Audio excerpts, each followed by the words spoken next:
chapter we'll study mates. How to checkmate with a king and two rooks against king. How to checkmate with king against king and rook against king and queen against the king. Also two bishops against the king. We have a lot of scenarios. We need to know the technique. So this is one of the easiest mates we have. Two rooks is more than enough to mate the opponent's king. And I use a simple rule to apply this technique. And the rule is cutting the opponent's king off. And to cut this king off, we have simple ideas. We can do it on files, or we can also do it on ranks. For instance, the move rook a7.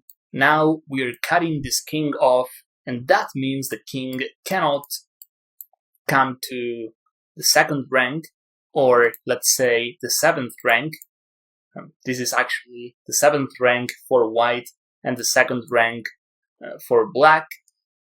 And the thing is, he can only move his king on the first rank. And in this case, no matter what he does, I play rook h8, and that's checkmate, because both rooks are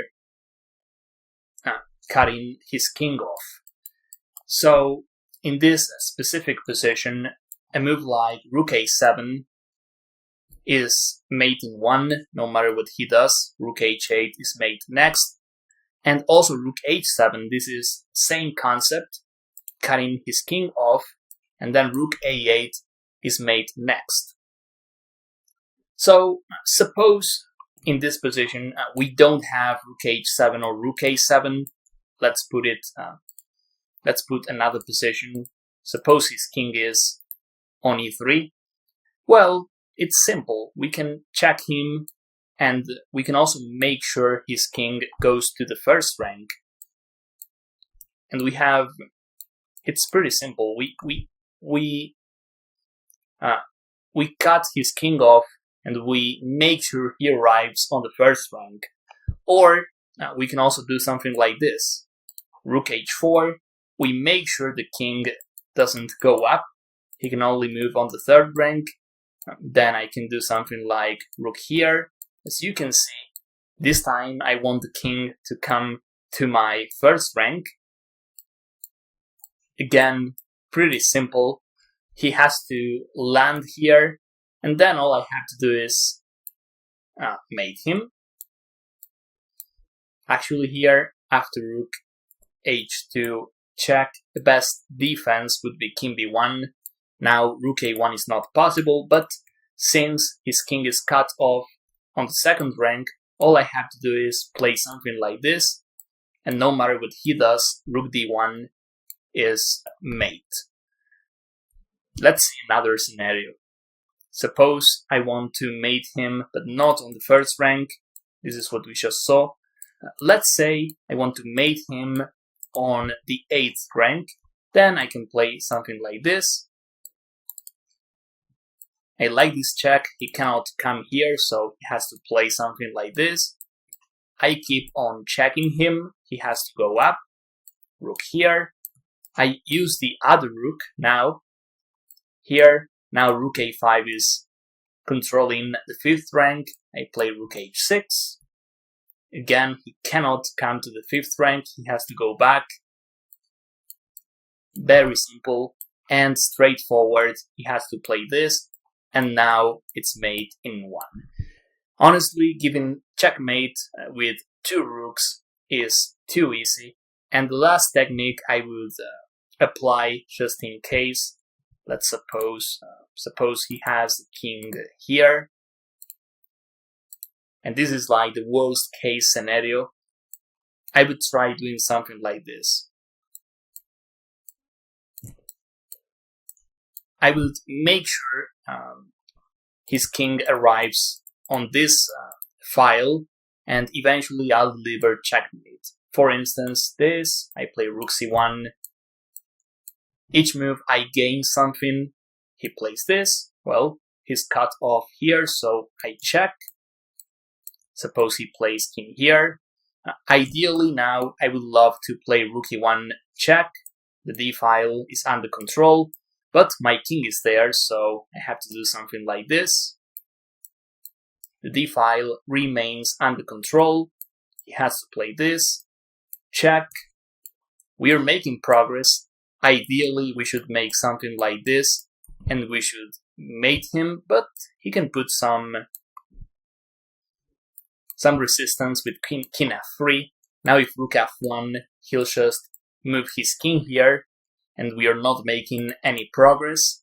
What we want is to bring his king to the h file, so we can definitely waste a tempo with king d1. He has to move the king, and if this, I continue cutting his king off, and if he plays king here, well, then I use the other rook, and sooner or later he has to give up.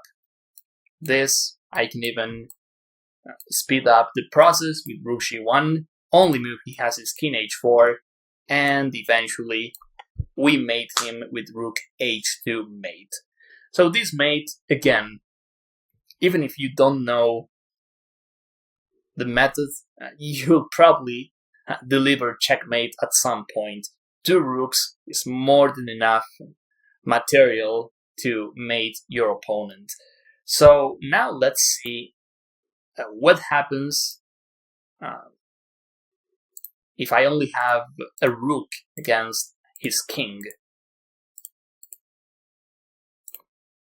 We still have to use the concept of cutting his king off. And in this position, for instance, if I were white, I would play rook a7. And by playing this, I make sure his king only moves within these squares. He cannot jump to the second rank, and of course he cannot come to the third rank either. So rook a7, cutting his king off, is key. And when we want to mate with king and rook against king, we also need the help of our king. So we need to bring the king to the action. The king is a value piece in endgames, remember that. Here he plays king b8. Key decision for us, once he plays king b8, we want to stay on the 7th rank. Otherwise, if we play something like this, then he escapes and he finds more space for his king. So we play something like this. We always make sure his king is cut off and remains on the 8th rank. So eventually our king gets closer, and no matter what he does, he's going to be checkmated.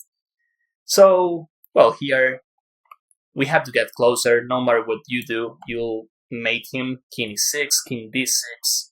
Actually, in this position, king d6 is more precise, because if he plays king d8, our king controls the escaping squares, and now we can play rook h8 successfully. This is checkmate, of course. Again, the key is the opposition of the kings, and we control the escaping squares, and that is why king d6 is better in this scenario. If king d8, rook h8, but he's got another move, which is king f8, and now we don't want to check him because, again, he escapes. So we play king e6. If king e8, it's rook h8 mate. Only move he has is king here.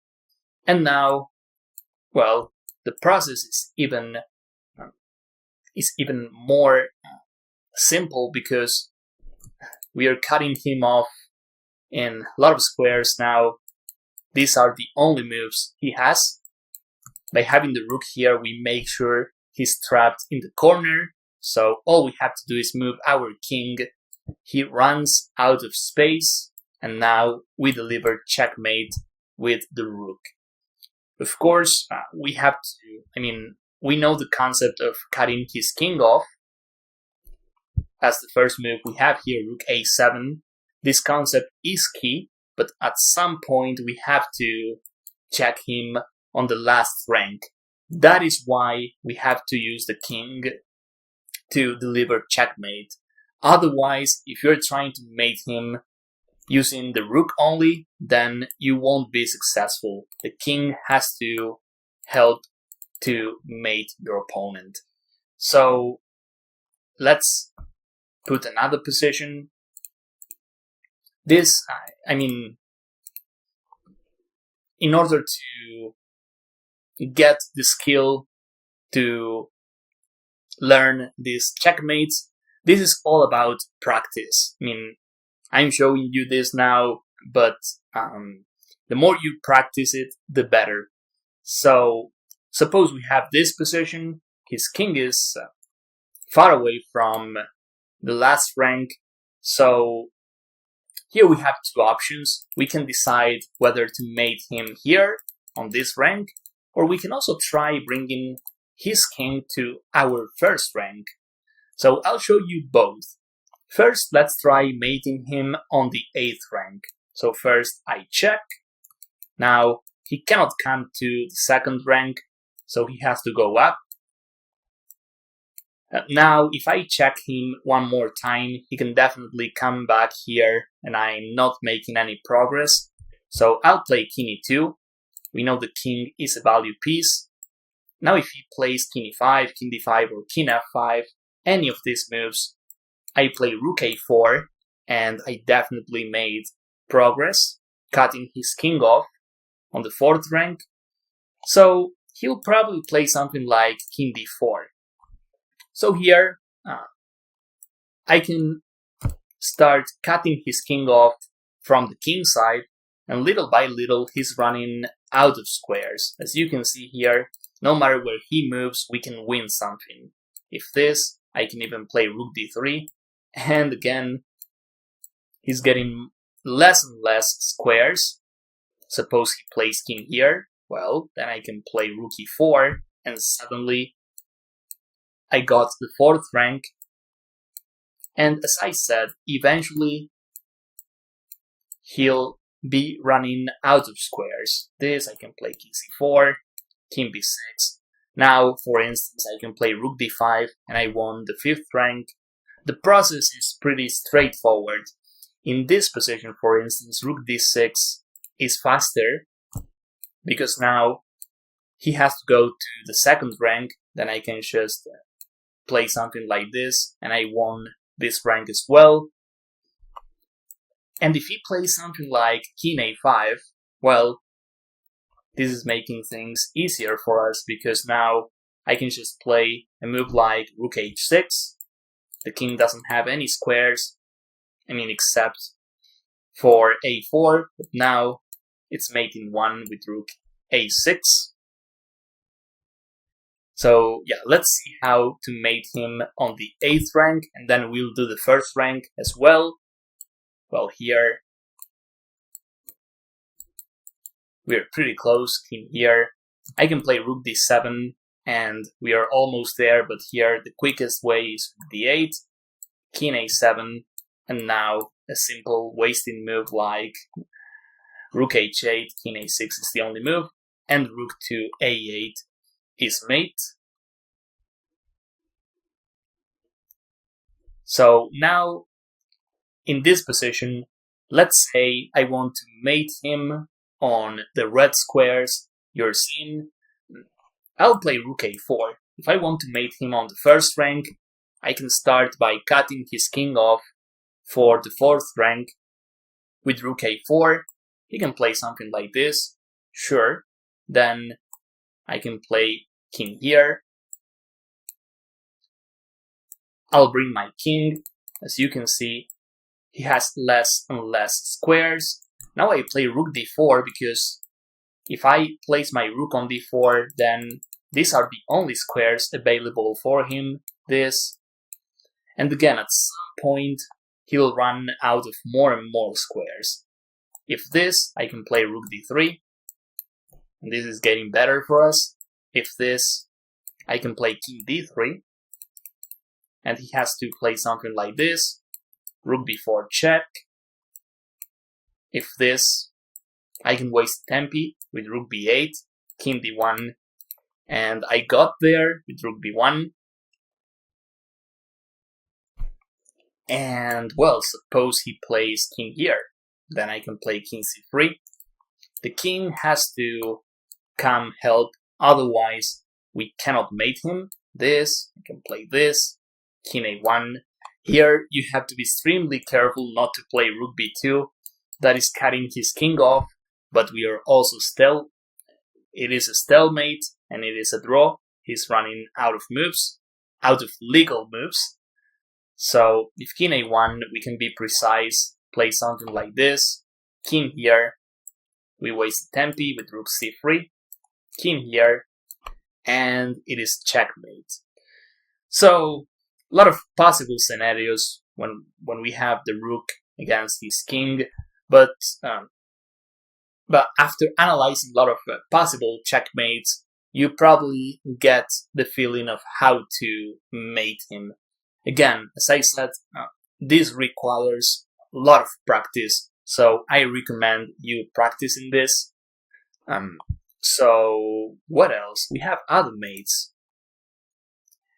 We have an easier mate, which is king and queen against the king, and this is much easier because if you're able to mate with king and rook against the king, the queen is 100 times easier. We can basically cut his king off, but we have to be careful because the queen, apart from cutting off in files and ranks, the queen also does diagonals, and we have to be careful not to stalemate him. But here, for instance, he's got one square, which is king f4. Again, we are cutting him off in so many ways. Here, the only square he's got is this. I can play something like queen e5. I make sure he runs out of squares. And here, for instance, if this queen h5 is checkmate, I guess he has to play this. And here, for instance, do not play queen f5 because this is stalemate. His king doesn't have any legal square, so this is a draw. But we can pretend the queen is a rook and we can play something like this just to avoid any stalemates. If this is checkmate, and if king h5, I have to play this. This again, this is stalemate. The king doesn't have squares, so I play king f3. Here he's got h4, and then both queen h6 or queen c4 are checkmate. And, well, the king can be anywhere. With the queen it's super easy. Suppose the king is on f7, then the first move that comes to mind is queen d6. With the queen is, as I said, 100 times easier. All we have to do is make sure his king is with few squares left, and then we mate him. Here, for instance, this would be a bad idea because this is stalemate, but I can play queen e7. I make sure he's got these two squares for the rest of the game, then I bring my king, and that's it. Same concept we use with rook and king against the king. Well, this is the same. Now with my king here, it's much easier to mate him. And, well, this mate won't give you any issues. It's a matter of practicing. And now let's come to another possible checkmate. And this is a bit tricky. But you have to know two bishops is... the bishop pair is more than enough to deliver checkmate.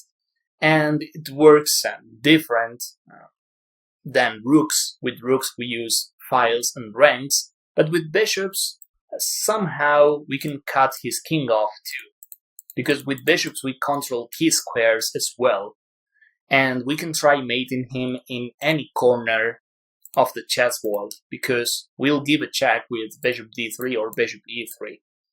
So let's say his king is in the center. Let's make it more spicy. You have to place the bishops like this. And as you can see, we are cutting him off. He cannot come to the 4th rank, and little by little he'll land here on the 8th rank. We can also bring his king to the 1st rank, but in this position it looks easier to move his king to the 8th rank. So here, for instance, okay, let's say I move my king. We need the help of our king too. He cannot advance to the 4th rank. He cannot even play king f5. If this, for instance, here I can take the chance to improve my cutting off with my bishops. So suppose he plays king d5. Well, then I keep on improving my king e5, bishop e4. The process is pretty straightforward. If this, I can play bishop d4. One day he'll run out of moves. Suppose he plays something like this. Well, I'm not concerned because he cannot escape to the queen side, so I'll just improve my king. Here, for instance, I can try bishop c5. He cannot come here, he cannot come to e7. And there are a lot of techniques, but the easiest one is to keep your bishops together. And again, at some point, he'll run out of squares. This, king e6. Imagine the arrows I'm making here, you can also imagine them during the game. Here, for instance, bishop b6.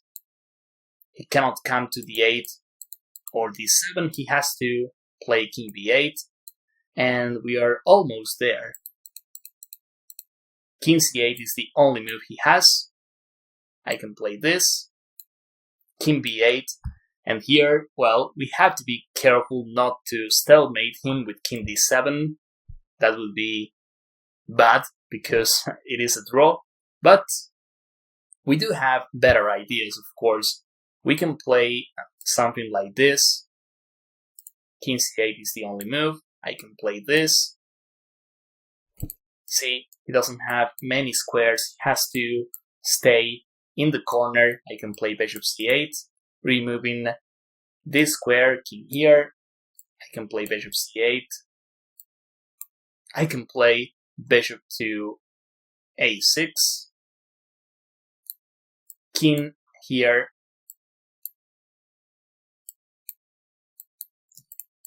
It's a matter of trying till he runs out of moves.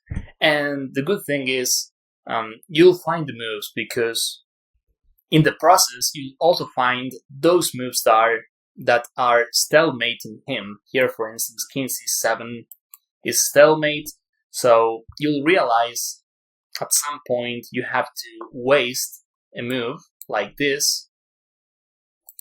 King b8, we bring the king, and then it's check and checkmate. Pretty simple. Let's put another position. Let's suppose his king is... Well, if the king is on h1, it's much easier for us because the king is already in the corner, but let's say his king is there. So, first I can improve my king. Here, for instance, I can make sure I cut his king off. King here, bishop d4. Again, pretty straightforward. This, I can play bishop e5. This, bishop d5. At some point, well, even without moving my king, I can make sure I trap his king on the first rank. And at some point, like here, we have to use our king. So I'll play this. King e8 is the only move. This. King here.